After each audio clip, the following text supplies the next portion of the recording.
Hey, how's it going, guys? Joshua here with I Cut Grass LLC. It is June the 16th, 2020. Been a while since I've done a video. I've been busy and I haven't really been into doing any videos. And I'm still looking at finding a camera and then finding someone that can edit the videos and make them, more presentable. But the reason I'm getting on today is to talk with you about your pricing and staying true to what your quotes are. Before I do that, as I've said in all my other videos, if you know somebody that you think could benefit from hearing what I have to share, please consider copying them, or rather forwarding this video to them, maybe asking them to subscribe. I don't get paid for any of this. I just like to help people, as I've said before many times. And maybe you could subscribe too.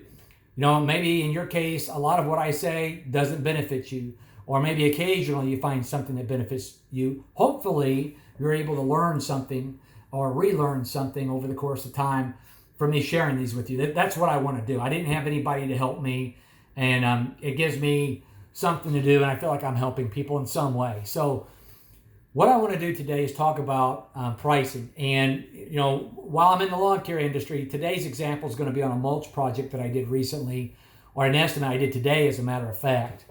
I don't haggle on my prices. I just don't. When I first got started and I was hungry for business, people would come back and undercut me, and in some cases I would do it. But I've been in business for 13 years, and I know what I want to be paid for the jobs that I do, and I know what I want to be paid for my time, and that has nothing to do with what anybody else out there charges. I don't care what anybody else charges, and you shouldn't either, because you don't have their overhead and vice versa, and you need to determine for yourself what is worth your time. Now, if you're doing estimates that are too high and you're not getting business, and you don't have the work to back it up, well, maybe you need to reevaluate that. But there's also, what I think is important in that process is when you're talking with a customer, you don't want to turn somebody off with an attitude.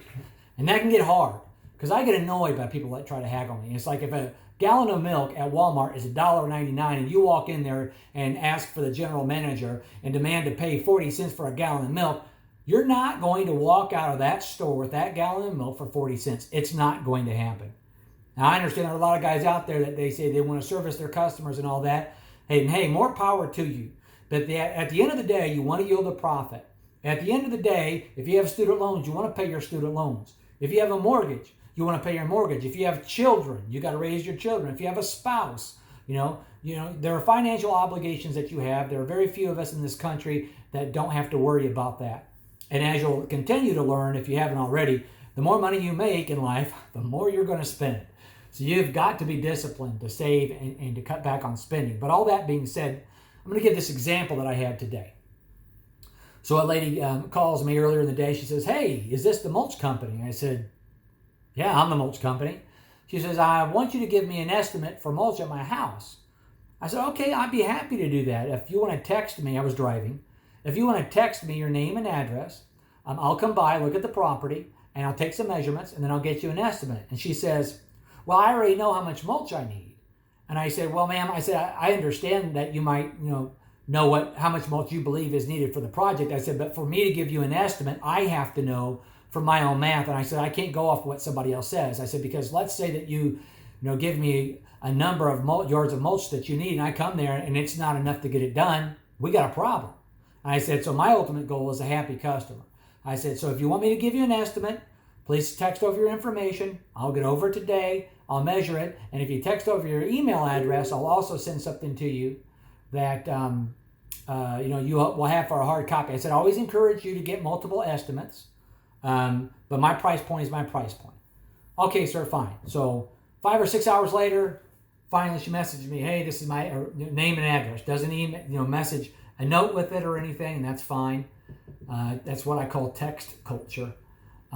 People often will call me and say, "Hey, when can you cut my grass?" I'm like, "Who are you?"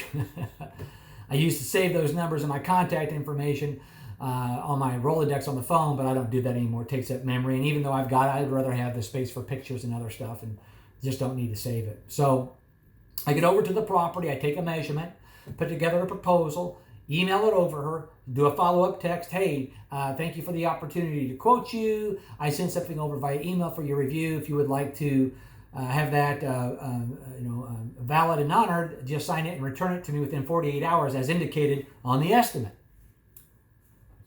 30 minutes later comes by and she says, what are you charging me? She said, I see the price. She said, but I think this is quite high.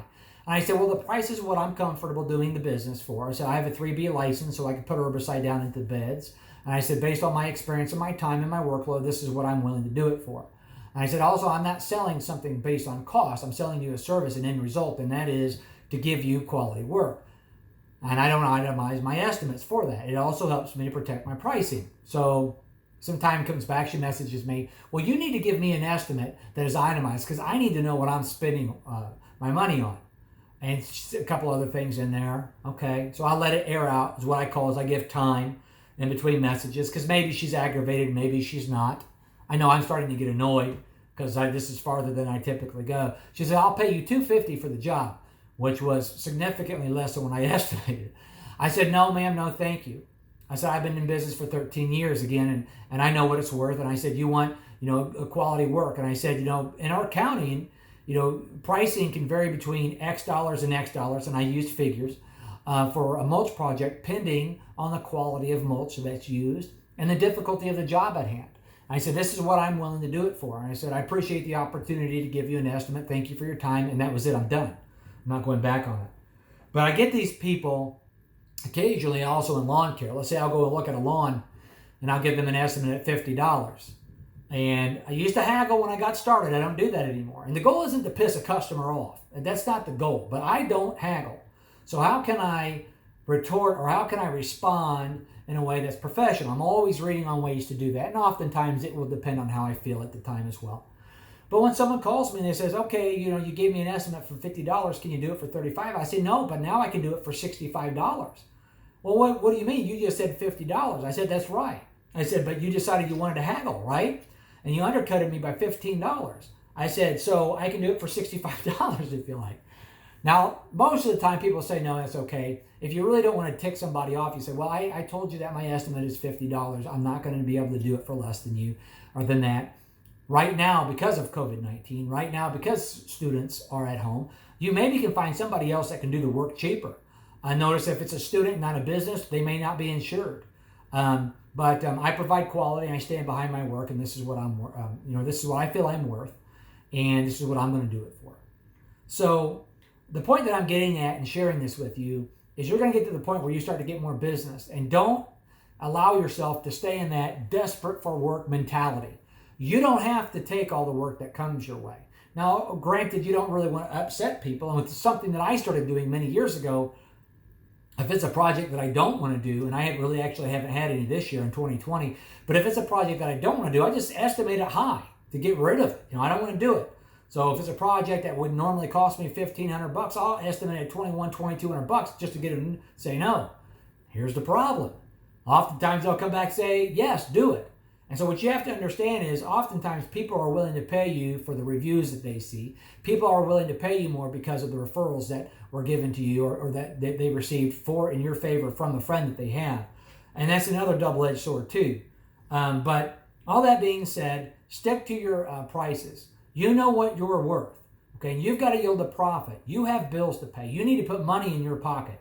And you don't have to go into detail about explaining that either. You can always be kind. This is what the estimate's for. This is what I'm willing to do it for. And if you can't afford it, or if you feel it's too high, hey, I understand there are other companies out there. Thank you for your opportunity, or for the opportunity to quote you, and leave it be.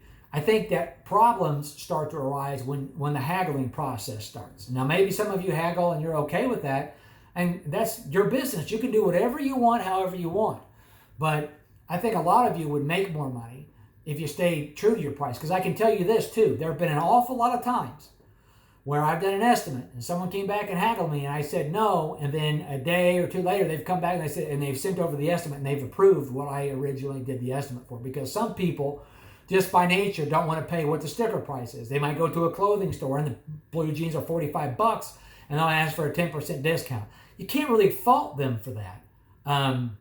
But everybody is different. I mean, I know, for example, if I go in to buy a pair of tennis shoes, oftentimes my size, the only size that they have is the floor model. And I can't stand a floor model. So if I really want the shoe and it doesn't look too bad, I'll ask them, listen, this is the floor model. Would you consider selling it to me for 10% less? And if they say no, I end it. And you're looking at saving maybe $140, $14, excuse me. So it's not like, you're going to save a lot of money. And sometimes they'll say no, and then I can decide, okay, I'm going to buy it or I'm not. But stick to your pricing, be confident, and always work on ways that you can do comebacks. I don't like that word because it sounds negative, but you can defend your business and your stance professionally. Because if they're not going to come back to you, that's fine. But what you don't want to do is piss somebody off, because everybody gets their feelings hurt real easily in 2020, that they go online and write you a negative review. And people are very childish like that. We've got technology in our hands. We can respond on emotion just like that. And it'll be the person that goes to church every Sunday, right? Volunteers at church all the time, right? They love Jesus. They go on, they write this ridiculous drama story because they felt upset at the time. And then they won't go back and delete it. And if they do, who knows how much exposure that's had. So be professional, stick to your pricing, make money, and I wish you the best success. I'm going to continue to make these videos. I'm going to try probably not to make as many in the future, but make more quality videos, and then have edited videos that are a little more, enjoyable, if they're enjoyable at that. So if you have any questions, post them below. If you have any comments and experiences, please share them below. I can still learn just the same. I definitely don't know it all, but I like to share what I know. Thanks, guys.